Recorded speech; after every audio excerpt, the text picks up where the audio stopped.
After an important meeting that got the whole team on the same page and gave them some knowledge about the modified playbook, it was time to get out on the practice field. The team started practice all together, rotating between 6 stations with different basic drills.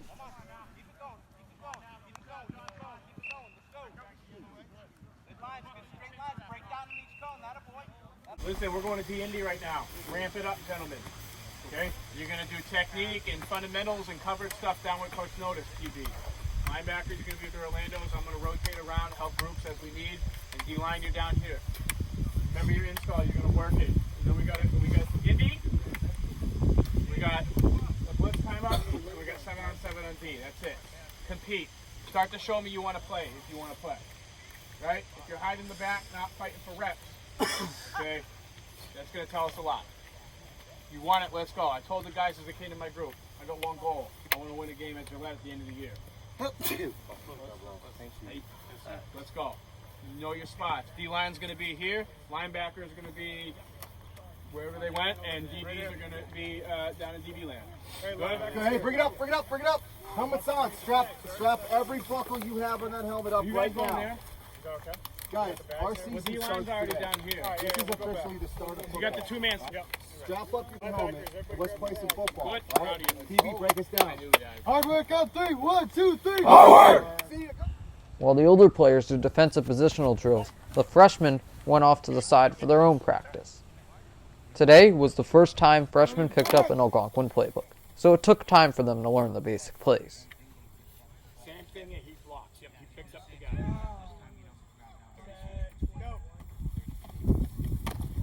Okay, AJ, don't even bother about putting that ball up there.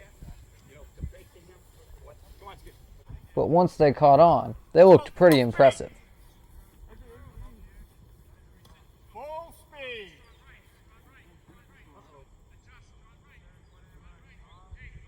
Down. Say go.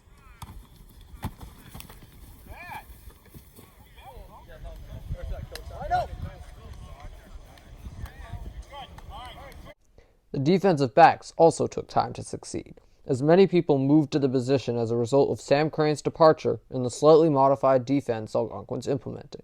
With Crane leaving, there's an important starting job on the line, and the next man up will have to earn it.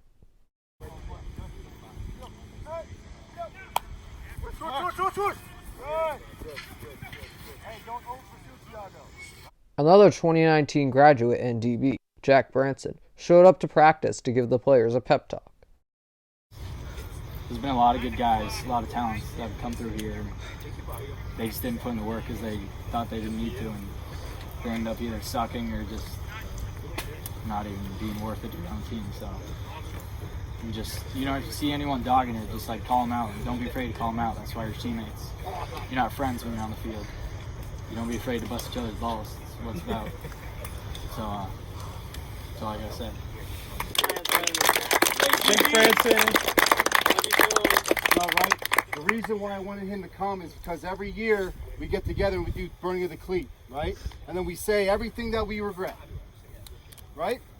Well, I regret I should have gone to more summer lifting. I should have paid more attention in preseason meetings and getting more reps in preseason, hopping out on scout, doing this and that, right? The reason why I'm bringing him now is so we don't have regrets at the end of the year, right? Our team goals, we had 5 of them, right? The last one was to win a state championship.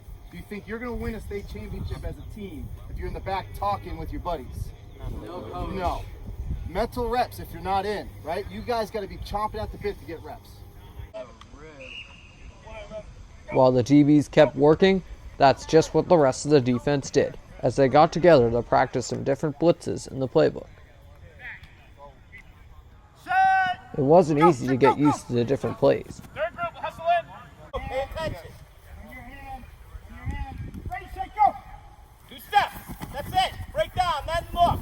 Break down, then look. Come on. Ready, set, go. Own your freaking gaps. Let's go. Stop. Pass. Ready, set, go. That's the best group yet. Go. Break down. Too far. Ready, set, go.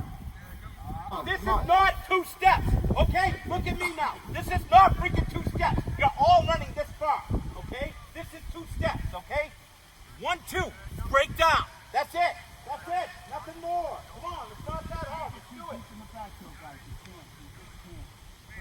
But the linemen caught on quickly, and line coach Andy Brooks liked what he saw after coaching for the first time in 3 years.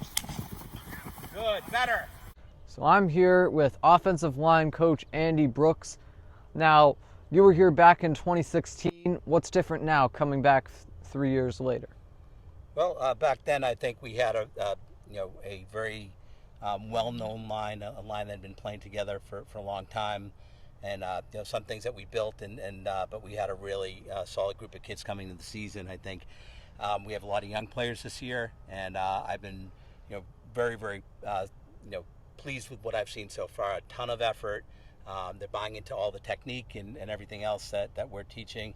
The kids have just running hard all day and giving everything they have, and their technique is surprisingly good. They're very coachable. I think we're going to surprise a lot of people. We're not the biggest line crew out there. We're not the most senior line crew out there, but I really expect a lot of good things from these kids. Now, were there any specific sophomores or juniors didn't get as much time last year that stood out today? It's really hard to tell. Like you said, I'm back to the program for the first time in a couple of years, and so the seniors, I saw them as freshmen and sophomores rather, and so what I see, the growth in these kids, they're now fantastic. They're football smart, and they're coaching up the younger kids. So you get kids like Johnny Fontecchio and Ryan Carmody and Oknos. They're teaching the other kids. They like to share their knowledge. I think that's great. The other kids are picking it up. Get a lot of a strong junior class full of linemen. So it's going to be a really interesting battle to see who gets on the field on Friday night. But they're all getting their shots, and I like what I'm seeing so far. So the good news about that is if you do have a situation where someone can't get on the field, whether injury or something else, I think next guy up mentality works really well here, because we have a lot of kids who can all play, all do a job, and I think they're all going to see a lot of playing time. The linebackers had a good day in their own drills as well. I want you coming up to the bag, shocking it, and getting off. Check out. Keep your hands up. Good. All right, rip through, right? Rip through and get your eyes up. Hey, same thing like you right there. Right when you get around that bag, your eyes should be up, ready to make the play. As you get after that block, what are you looking for? The run back with the ball, right? You're going to tackle him. How are you going to do it if you're like this? Here you go. Check out, go. Check out. All right, so now let's work. What we're going to do is be on this side. I want you here. And it's going to become like it's a reach block, okay? So you're going to come up, you're going to hit it with the 3 and the 5, shot it here, and then get off it and get on. Okay? So it's just working more for hand placement. You want to take it easy. Let's go. Now, Carmody, step up. Oh, no, tater tot. And just got to step back. Zosty, go again. All right. You got it, man. Yes, Go. Yes, go. Go. a lot of Good. Last one. Come on. Stick out. Good. Make it good. There you go. Good. Set, go. While the linemen stuck together, the team began some 7-on-7 plays. Set, go. Stay tuned for more from Day 1 practice in Episode 3 of Gonk Knocks.